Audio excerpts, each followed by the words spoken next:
ദൈവത്തിന് സ്തോത്രം. ഏവർക്കും ഒരിക്കൽ കൂടെ ക്രിസ്തുയേശുവിൽ സ്നേഹവന്ദനത്തെ അറിയിക്കുന്നു.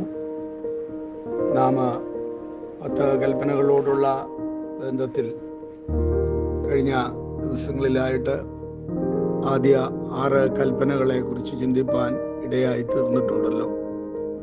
7ാമത്തെ കൽപ്പനയും വളരെ പ്രധാനപ്പെട്ട ഒന്നാണല്ലോ. അഥവാ വ്യഭിചാരം ചെയ്യരുത് എന്ന് കർത്താവ് നൽകിയ ആ വലിയ കൽപ്പന വിശുദ്ധ വേദപുസ്തകം വിവാഹത്തിനും കുടുംബജീവിതത്തിനും ഏറ്റവും മാന്യവും ശ്രേഷ്ഠവുമായ സ്ഥാനമാണ് കൽപ്പിച്ചിട്ടുള്ളത്. അതിൻ്റെ പവിത്രതയെ ഹനിപ്പിക്കുന്ന ഏത് പ്രവൃത്തിയും വളരെ വിനാശകരമായ ഒരു പാപമാണ് എന്ന് വിശുദ്ധ വേദപുസ്തകം രേഖപ്പെടുത്തുകയാണ്. മനുഷ്യൻ്റെ ശരീരവും ആത്മാവും ദൈവ ശുശ്രൂഷയ്ക്ക് ഏറ്റവും അനിവാര്യമാണ്. വ്യഭിചാരം ചെയ്യരുത് എന്ന കൽപ്പന വിശാലമായ നിലയിൽ ലൈംഗികമായ സകല പാപങ്ങളെയും ഉൾക്കൊള്ളിച്ചുകൊണ്ടുള്ള അതിശക്തമായ നിരോധന നിയമമാണ് എന്ന് നമുക്ക് കാണുവാൻ കഴിയും. ഇതിൽ വിവാഹിതരും അവിവാഹിതരും ഉൾക്കൊള്ളുന്നു. വിവാഹ ബന്ധമില്ലാത്തവർ തമ്മിലുള്ള ലൈംഗിക വീഴ്ച, വിവാഹിതർ തമ്മിൽ പിരിഞ്ഞ് പരസംഗത്തിലേർപ്പെടുക, സദാചാരത്തിൻ്റെ വേലിക്കെട്ടുകൾ തകർത്ത് ദുർനടപ്പുകാരായി തീരുക, സ്വയഭോഗികൾ, സ്വവർഗഭോഗികൾ അഥവാ പുരുഷ മൈഥുനം, മൃഗങ്ങളോടുകൂടെ ശയിക്കുക, ഹൃദയത്തിൽ അങ്കുരിക്കുന്ന ലൈംഗിക മോഹം, സംസാര ഭോഗം അഥവാ മോഹജനകമായ സംഭാഷണം, ദുർമോഹം, അശ്ലീല ഗ്രന്ഥങ്ങൾ, ചിത്രങ്ങൾ, പുരുഷകാമികൾ, വെറിക്കൂത്ത്, ജാരശങ്ക, അശുദ്ധി, അജിതേന്ദ്രിയത്വം എന്നിവയെല്ലാം ഈ മ്ലേച്ഛതയിൽ ഉൾപ്പെടുന്നതാണ് എന്ന് നമുക്ക് മനസ്സിലാക്കുവാനായിട്ട് സാധിക്കും. അതുകൊണ്ട് ഒരു വ്യക്തി വ്യഭിചാരം ചെയ്യുമ്പോൾ മാത്രമല്ല, മറ്റ് നിലകളിൽ തന്നെ അത് ചിന്തയിൽ കടന്നുകൂടുമ്പോൾ തന്നെ ആ വ്യഭിചാര ഭാവം അവനിൽ തല ഉയർത്തുകയാണ് എന്ന് നമുക്ക് കാണുവാനായിട്ട് സാധിക്കും. അത് സ്വന്തം പ്രാണനെ നശിപ്പിക്കുന്നതാണ്.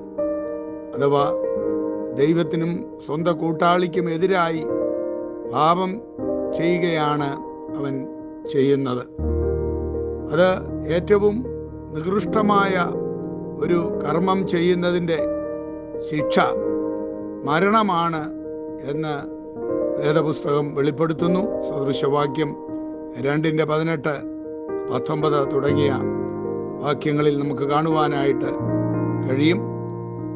ദുർനടപ്പുകാരനോ സ്വന്തം ശരീരത്തിന് വിരോധമായിട്ട് പാപം ചെയ്യുന്നു എന്നാണ് 1 കൊരിന്ത്യർ ലേഖനം 6:13 മുതൽ 18 വരെയുള്ള വേദഭാഗങ്ങളിലും നമുക്ക് കാണുവാനായിട്ട് കഴിയുന്നത്. അപ്പോൾ സ്വന്തം ശരീരത്തിനെതിരെ അവൻ പാപം ചെയ്യുന്നു, ദൈവത്തിനെതിരെ പാപം ചെയ്യുന്നു, സ്വന്തം കുടുംബത്തിനെതിരെ പാപം ചെയ്യുന്നു എന്നുള്ളത് ഇവിടെ നമുക്ക് കാണുവാനായിട്ട് കഴിയുകയാണ്. ദൈവം മനുഷ്യന് നൽകിയ ഏറ്റവും അനുഗ്രഹിക്കപ്പെട്ട ഒന്നാണ് കുടുംബജീവിതം എന്നുള്ളത്. അഥവാ അത് സ്വർഗത്തിൻ്റെ നിഴലാണ് എന്ന് നമുക്ക് കാണുവാനായിട്ട് കഴിയും. അഥവാ ദൈവയുക്തമായി ദൈവം മനുഷ്യന് നൽകിയ ആ നൈസർഗികമായ ആ വൈകാരിക ജീവിതം, അതിൻ്റെ ഏറ്റവും വിശുദ്ധ അനുഭവത്തിൽ അത് കൈമാറുവാനായിട്ട് ദൈവം വച്ചിരിക്കുന്ന വ്യവസ്ഥയാണ് യഥാർത്ഥ കുടുംബജീവിതം. അവിടെ ദൈവത്തിന് പ്രധാന പ്രാധാന്യം നൽകിക്കൊണ്ട് കുടുംബമായി ദൈവത്തെ സേവിക്കുകയും ആരാധിക്കുകയും പ്രാർത്ഥിക്കുകയും ഒക്കെ ചെയ്യുമ്പോൾ തന്നെ അനുഗ്രഹിക്കപ്പെട്ടതായ ഒരു കുടുംബജീവിതം, അത് ദൈവം എല്ലാവർക്കും വച്ചിരിക്കുന്ന വിശുദ്ധകരമായ ഒരനുഭവമാണ് എന്ന് വേദപുസ്തകം വെളിപ്പെടുത്തുന്നു. വിവാഹം എല്ലാവർക്കും മാന്യമെന്നാണല്ലോ എബ്രായ ലേഖനത്തിലും നമുക്ക് കാണുവാനായിട്ട് കഴിയുന്നത്.